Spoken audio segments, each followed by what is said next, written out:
মঞ্জুরি চ্যানেলে সাথে আছি আমি শ্রী। আজকে পড়ব একটি ভূতের গল্প। লিখেছেন নিহার রঞ্জন গুপ্ত। গল্পের নাম আকস্মিক। তাহলে চলো শুরু করা যাক।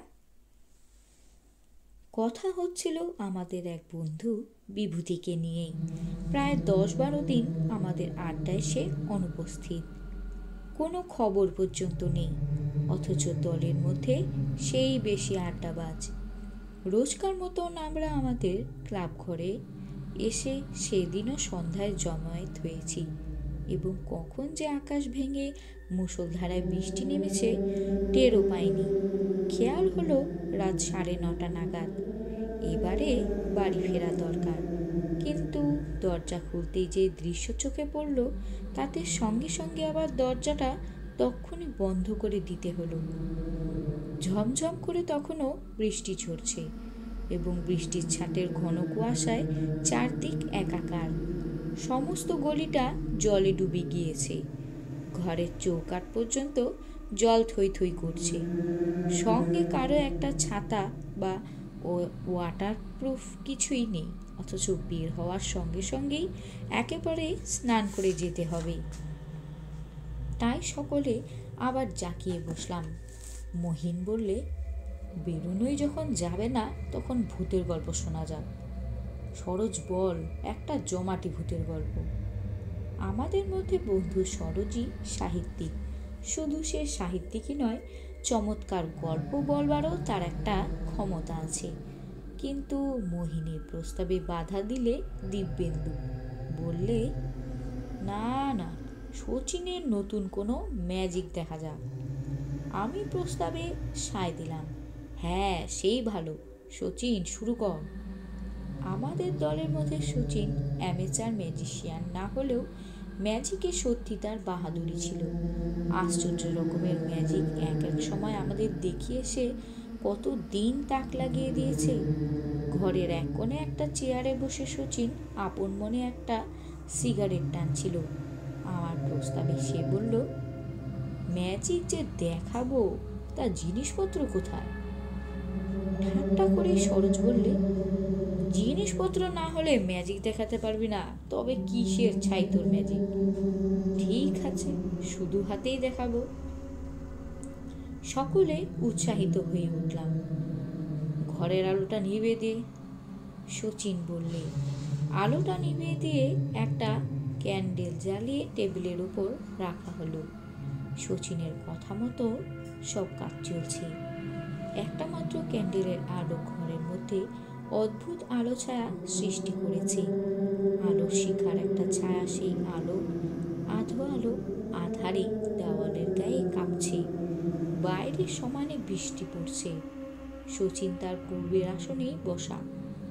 আমরা 12 জন ঘরের একদিকে গা ঘেঁষাঘেঁষি করে বসেছি।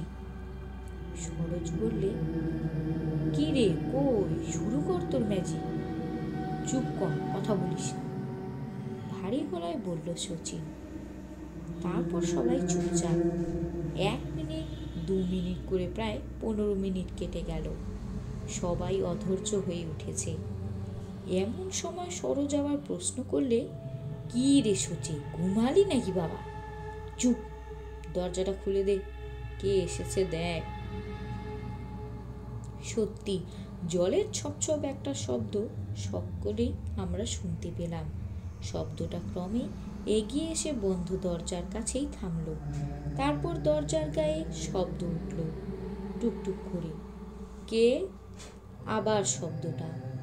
আমি উঠে গিয়ে দরজা খুললাম। সঙ্গে সঙ্গে একবার বিদ্যুৎ চমকালো। সেই ক্ষণিক আলোয় দীপ্তিতে দেখলাম কে যেন একজন দাঁড়িয়ে দোরগোড়াতেই নিঃশব্দে দাঁড়িয়ে আছে, অস্পষ্ট একটা ছায়ার মতো। কে? কিন্তু আগন্তুক আমার প্রশ্নের কোনো সাড়া দিল না। খানিকটা জমাট কুয়াশার মতোই যেন পাশ কাটিয়ে ঘরে গিয়ে ঢুকতেই আমি দরজাটা যেমনি বন্ধ করেছি, সঙ্গে সঙ্গে দমকা হয় ঘরের একটি মাত্র ক্যান্ডেলের আলোটি নির্বাপিত হলো। মুহূর্তে নিশ্ছিদ্র অন্ধকার চারিদিক গ্রাস করল। এবারে শচীন প্রশ্ন করলে, তুমি কে? আমি বিভূতি। চাপা দীর্ঘশ্বাসের মতো স্বাভাবিক গলায় সাড়া এলো। বিভূতি? কে বিভূতি? বিভূতি চক্রবর্তী। হাত বাড়িয়ে দরজাটার ঠিক কাছের দেওয়ালেই আলোর সুইচটা টিপলাম। খট করে একটা শব্দ হলো মাত্র, কিন্তু ঘরের আলো জ্বলল না। আর ঠিক সেই মুহূর্তেই মনে হলো যেন ঠিক আমার পাশেই দাঁড়িয়ে একটা দীর্ঘ নিঃশ্বাস ছাড়ল কেউ। নিজের অজ্ঞাতেই দু পা পিছিয়ে একেবারে দেওয়ালে ঘেঁষে দাঁড়ালাম। ভয়ে তখন আমার গলা পর্যন্ত যেন শুকিয়ে উঠেছে। হঠাৎ এমন সময় মনে হলো বিভূতি বিভূতি চক্রবর্তী আমাদের বন্ধু। তবে সঙ্গে সঙ্গে যেন ভয়টা কেটেও গেল। সোৎসাহে বললাম, বিভূতি তুই? হ্যাঁ, সে পূর্বের মতোই চাপা কণ্ঠস্বর। মনে হলো বড় যেন কষ্ট হচ্ছে তার কথা বলতে। আরও মনে পড়ল বিভূতি তো থাকে সেই ভবানীপুরে, প্রায় 10-12 দিন আমাদের আড্ডায় আসে না। সে এই প্রচণ্ড বর্ষণমুখর রাত্রে সেই ভবানীপুর থেকে এসেছে। একটু বিস্ময়ই লাগে। আমি এবারে প্রশ্ন করলাম, এই ঝড় জলের মধ্যে এত রাত্রে তুই? ব্যাপার কি বিভূতি? বিভূতি আমার প্রশ্নের কোনো জবাব না দিয়ে শচীনকে সম্বোধন করে বললে, শচীন, আমাকে তুই ডাকছিলি কেন? এই জলের মধ্যে তুই কি করে এলি বিভু? জল? হ্যাঁ, বাইরে তো ভীষণ বৃষ্টি। তা হবে কি রে? চারিদিকে জল থই থই করছে না? আগেই বুঝি বেরিয়েছিলি? না তো, শচীন ডাকার সঙ্গে সঙ্গেই তো এলাম। ভিজে গেছিস তো একেবারে? না। বলেই কি বিভূতি ওর মাথা খারাপ হয়ে গেছে নাকি? রাত আবার বিভূতি বলে, আমি যাই ভাই। যাবি? কোথায় যাবি বৃষ্টির মধ্যে? মাথা খারাপ হলো নাকি তোর? আমার বড় কষ্ট হচ্ছে রে, আমি আর ঘরের মধ্যেই থাকতে পারছি না। আমি চললাম। বলবার সঙ্গে সঙ্গেই দরজাটা যেন খুলে গেল। আর ঠিক সেই মুহূর্তে ঘরের আলোটাই দম করে জ্বলে উঠল।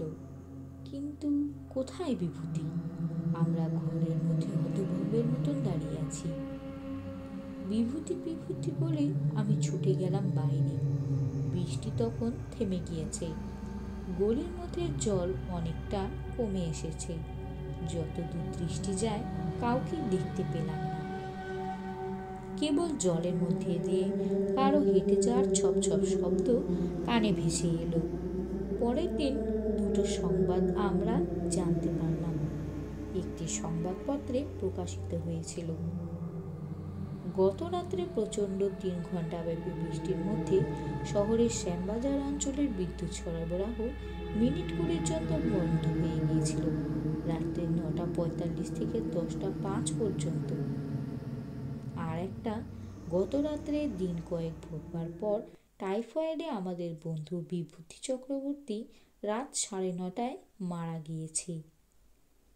তারপর কত দিন কেটে গিয়েছে, কিন্তু সমস্ত ঘটনা আজও অস্পষ্ট হয়ে আছে। তবে স্বীকার করতে পারিনি তেমন ব্যাপারটার মধ্যে শচীনের কোনো ম্যাজিকের কেরামতি আছে। যেমনি এও স্বীকার করে নিতে মন চায়নি যে ব্যাপারটার মধ্যে কোনো কিছু ভৌতিক ব্যাপার আছে। তবে যা ঘটেছিল তা বর্ণে বর্ণে সত্যি। টাটা, আজ এটুকুই। পরবর্তী পর্বে পড়ব আবার আরেকটি গল্প।